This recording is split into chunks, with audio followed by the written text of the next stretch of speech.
चाहता हूँ और अल्लाह की कसम खाकर कहता हूँ ये मुजरिम यहूद और नसारा से छोटा मुजरिम नहीं है। प्यारे हबीब की तौहीन की जा रही है। ऐ अल्लाह तू हमें माफ फरमा दे। मुसलमान अगर नबी से मोहब्बत करने में सच्चे होते तो काफिर ये जुर्म कर सकता? कसूर हमारा है, कसूर हमारा है।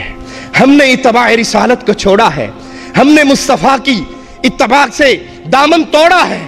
दूर नहीं जाता, अपने चेहरों पे हाथ फेर के देखो, कितनों का चेहरा मोहम्मदी है, कितनों का लिबास मोहम्मदी है, कितनों का घर मोहम्मदी है, कितने इंसानों की बीवियां मोहम्मद की बीवियों के नक्शे कदम पे चलती हैं सल्लल्लाहु अलैहि वसल्लम। अगर हम इत्तबा रिसालत में सच्चे होते, जलील ना होते।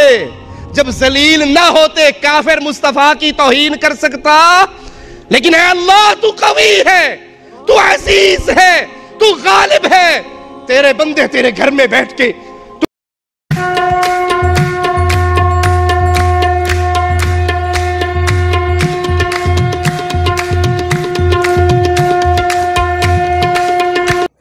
नमस्कार मित्रों, मैं विनोद पाठक आप सबका अपने चैनल केसरिया के कार्यक्रम समीक्षा में हार्दिक स्वागत अभिनंदन करता हूँ। आप देख रहे हैं ये मौलाना जी किस तरह से भड़क रहे हैं और ये अपने पूरे भाषण में एक छुपा हुआ संदेश देने की कोशिश कर रहे हैं। आइए हम इसी संदेश को समझने की कोशिश करते हैं। यह एक काफिर कुफ्र से आगे बढ़ नहीं पाते। कौन है इनका काफिर? कौन है यहूदी नसारा? यहूदी होना इनकी नजर में जुर्म क्यों है?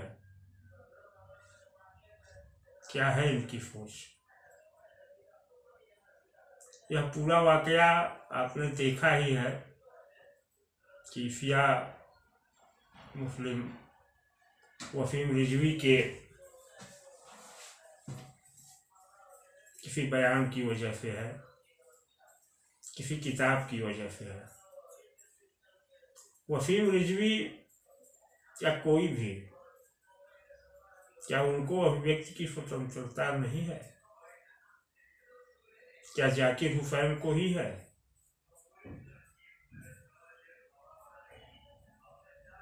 क्या हिंदू देवी देवताओं की ही नंगी पेंटिंग बनाई जा सकती है और किसी के ऊपर कोई चर्चा नहीं की जा सकती?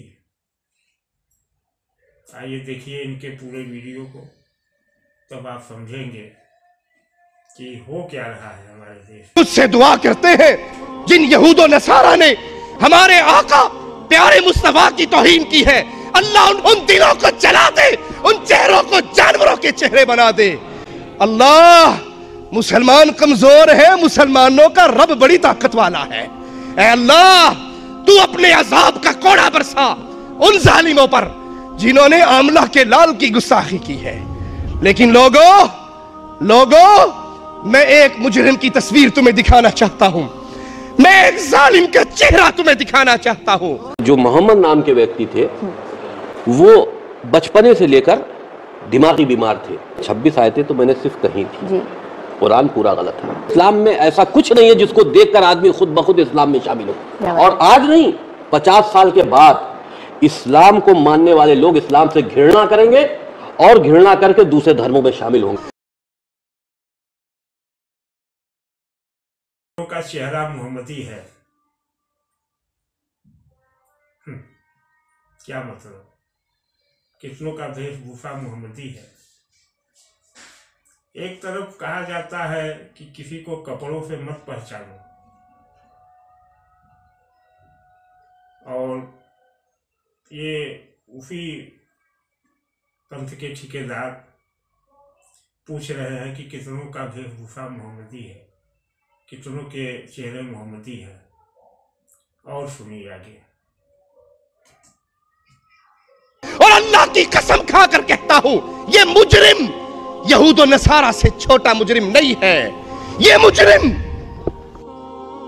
छोटा मुजरिम नहीं है जिन्होंने मुस्तफा की तौहीन की। ये मुजरिम यहूद और नसारा से बड़ा मुजरिम है। ए उम्मत कुरान, ए उम्मत इस्लाम, ये कभी काफिर से आगे बढ़ ही नहीं पाते। काफिर ही इनके लिए सबसे बड़ा शत्रु है। और वो काफिर कौन है आप समझ सकते हैं। और देखिए, ए उम्मत तौहीद, ए उम्मत मुस्तफा सल्लल्लाहु अलैहि वसल्लम, यहूद और नसारा की बनाई हुई इस नापाक हरकत में तो सीने जल रहे हैं। मुसलमान मुल्कों के अंदर एहतजाज हो रहा है, लेकिन कोई है जो अल्लाह की गुस्ताखी करने वाले के खिलाफ कलम उठाए। अल्लाह तू रहीम है, अल्लाह तू करीम है, अल्लाह तू रहमान है। अल्लाह ये तुझे गालियां देता रहा, तूने इसकी रस्सी को ढीला छोड़ा। अल्लाह ये तेरे खिलाफ गंदी जुबान दराज करता रहा। होना तो ये चाहिए था आसमान से पत्थर बरसते, जमीन फटती, ये दफन होता। अल्लाह तेरी रहमानी का क्या कहना, तेरी रहीमी का क्या कहना, तेरी करीमी का क्या कहना। तूने अपने गुस्ताख की रस्सी को दराज किया, वो गालियां देता रहा, जुबान चलाता रहा, बकता रहा। ऐ अल्लाह, मैं तेरा गुनहगार बंदा, मैं तेरा फकीर बंदा, मैं तेरा कमजोर बंदा तुझसे सवाल करता हूं। मेरे अल्लाह, मेरे मौला, इज्जत दे, जिंदगी दे, कुव्वत दे, हिम्मत दे, तौफीक दे, कबूल दे। मैं इन मुशरिकों की जुबानों को पकड़ के खींचता रहूं। इतनी बद्दुआ है, इतनी घबराहट सिर्फ एक किताब से। क्यों ये किसी दूसरे की विचारधारा को हजम नहीं कर पाते? क्यों ये सब पर अपनी ही विचारधारा को थोपना चाहते हैं? और उसके बाद भी ये सेकुलर है, ये शांतिवादी है, ये शांति दूत है। आगे देखिए।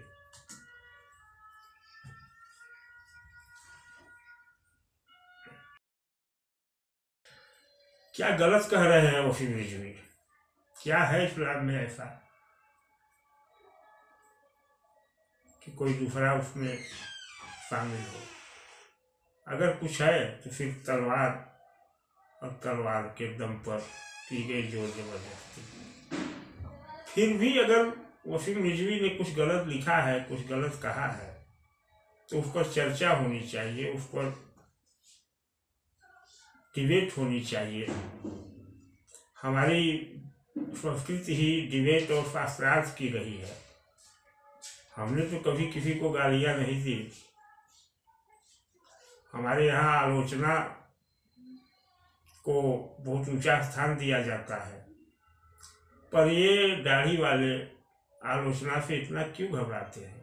ये आह्वान कर रहे हैं कि कोई है, कलम उठाने के लिए यह नहीं है। कलम से इनका क्या वास्ता? कलम के ही तो खिलाफ लड़ रहे हैं। वसीम रिजवी ने कलम ही तो उठाई है। ये दरअसल कलम की आड़ में संकेत दे रहे हैं कि कोई है जो कमलेश तिवारी की तरह वसीम रिजवी की भी गर्दन काट सके, क्योंकि गर्दन काटने से ज्यादा ये न कुछ जानते हैं न कुछ समझते हैं। देखिए, वसीम रिजवी ने अल्लाह को कब गाली दी? किसी किताब में, किसी वक्तव्य में उन्होंने अल्लाह को तो कुछ नहीं कहा। वो भी अल्लाह को मानते हैं, हम भी मानते हैं, आप सभी मानते हैं। उनका विरोध तो उस आसमानी किताब की कुछ आयतों से या कुछ हरफों से।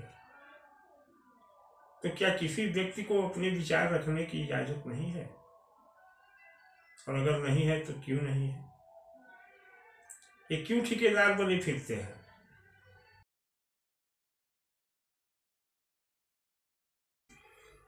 मुशरिकों की जवानों को पकड़ के खींचता रहूंगा। कुछ किया भी है इससे ज्यादा इन्होंने? और क्यों मुशरिक, कुफ्र, काफिर क्या दुश्मनी है इनको? अगर किसी की विचारधारा अलग है आपसे, उसके जीवन की पद्धतियां अलग हैं, तो आपको क्या दिक्कत है मौलाना जी? आपके मुताबिक सभी मोहम्मदी हो जाए। और सारे झगड़े की जड़ ही यही है।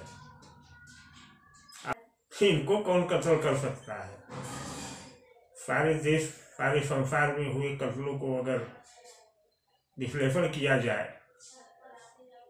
तो सबसे ज्यादा कत्ल तो इन्हीं लोगों ने कराए हैं। ये भाषणबाजी, ये नौटंकी आने वाले किसी कत्ल के लिए ही तो हो रही है। देख लीजिए, समझ लीजिए, सोच लीजिए। ये शांति की भाषा है, ये शांति के दूत हैं और यही शांति का मजहब है। किसी एक किताब, किसी एक कलम को ये झेल नहीं सकते। इतना कमजोर है इनका मजहब। किसी की एक कलम से धराशायी हो जाता है, घायल हो जाता है। सच ही तो है, क्योंकि ये मजहब है, धर्म नहीं।